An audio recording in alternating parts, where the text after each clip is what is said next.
The Lord be with you. A reading from the Holy Gospel according to Luke. Jesus came down with the 12 and stood on a stretch of level ground with a great crowd of his disciples and a large number of people from all Judea and Jerusalem and the coastal region of Tyre and Sidon. Raising his eyes toward his disciples, he said, "Blessed are you who are poor, for the kingdom of God is yours. Blessed are you who are now hungry, for you will be satisfied. Blessed are you who are now weeping, for you will laugh. Blessed are you when people hate you and when they exclude you and insult you and denounce your name as evil on account of the Son of Man. Rejoice and leap for joy on that day. Behold, your reward will be great in heaven, for their ancestors treated the prophets in the same way. But woe to you who are rich, for you have received your consolation. Woe to you who are filled now, for you will go hungry. Woe to you who laugh now, for you will grieve and weep. Woe to you when all speak well of you, for their ancestors treated the false prophets in this way." The Gospel of the Lord.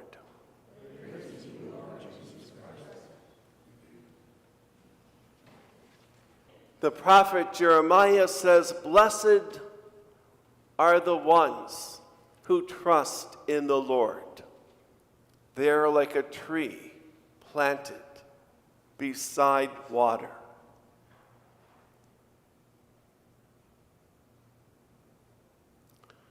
Those words disturbed me quite a bit this week. I found myself constantly asking myself, do I really trust God? Do you trust God? And how do we know? How can we tell? I know we print on our currency, "In God we trust," but I suspect that many more have faith in that coinage than they do in God.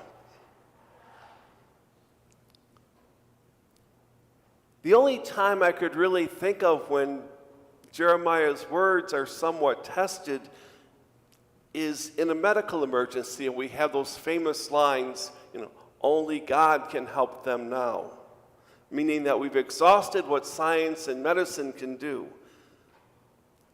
And yet when I think of that, I wonder, why is God the last-ditch effort? Kind of like throwing a Hail Mary in the last seconds of a losing football game.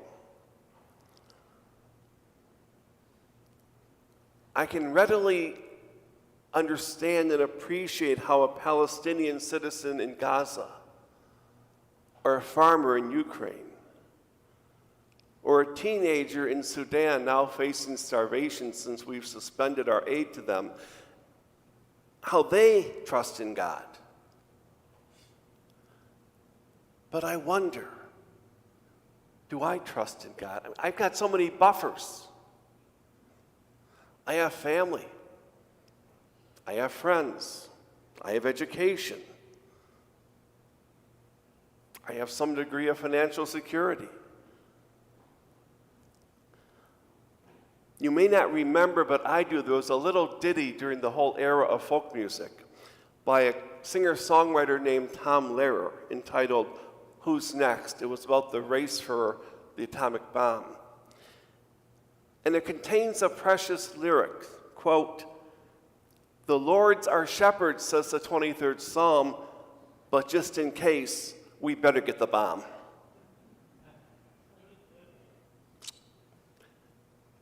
Kind of telling, isn't it? In the Old Testament, the people of Israel were barely in the promised land. And they decided they wanted to be like everybody else. Now, up to this point, God had simply summoned, rather charismatically, periodic leaders to help them. The judges, they were called. But now the people say, no, we don't care for this system. Everybody else has a king. We want a king like everybody else. And through the prophet Samuel, God pleads with his own people, asking them, please do not go down this route. This is not the way to go. God points out that a king is simply going to take you into war after war after war and kill your young people. But the people say, no, we want a king. Samuel tells them, a king is just going to tax the hell out of you. The people say, that's all right, we want a king. And as you read the first book of Samuel, from about the 8th chapter on, you can hear God's heart being broken, very much like a rejected suitor. God's own people, the people that God rescued from slavery, the people that were led through the desert with manna and protection, the people brought into the promised land, now no longer want their God. They want a king. And so God gives them a king. And thus we begin the era of Saul, David, Solomon,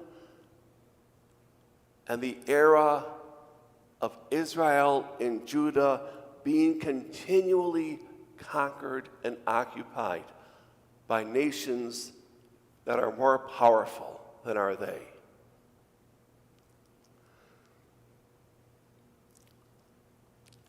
In an interview, the writer James Baldwin made the claim that in America, it is only the most despised people who believe in Christianity. He went on to explain, quote, it probably has something to do with the nature of life itself.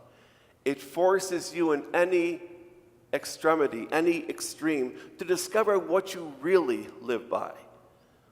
Whereas most Americans have been for so long so safe and so sleepy, they really have no sense of what they actually live by. I really think they might think it's Coca-Cola, end quote. Comfort lends itself to comfortable gods. And we are easily given to the idea that we live by Coca-Cola or Xfinity or the National Football League. Baldwin's comment really sheds light on what Jesus says in the gospel about blessed are the poor. It's not that poverty itself is a blessing, far from it, but being in the position of that kind of need opens us up to the question of what is real and what is true. What's really valuable? To be poor, to be rejected simply for who you are, to be deported or trafficked or addicted or seriously ill is to live in a place of critique towards the world as it is. The poor are not blessed because they are poor. They are blessed because poverty opens them up to a new possibility, to another reality, another way. Whereas those who are now filled really don't have much appetite for the banquet of the Lamb. It's the real reason why the church instituted a 1-hour fast. It's not just to be a little technicality to make our life a little difficult. The idea is that we become aware of our hungers, that we become aware of our emptiness, of our need and dependence for God. Because one who's healthy, one who's well off, has a very hard time looking for an alternate to the world that has already given them a really good life. Blessed is the one who trusts in the Lord. Do we trust in the Lord? How would we know? How would we demonstrate that trust to another?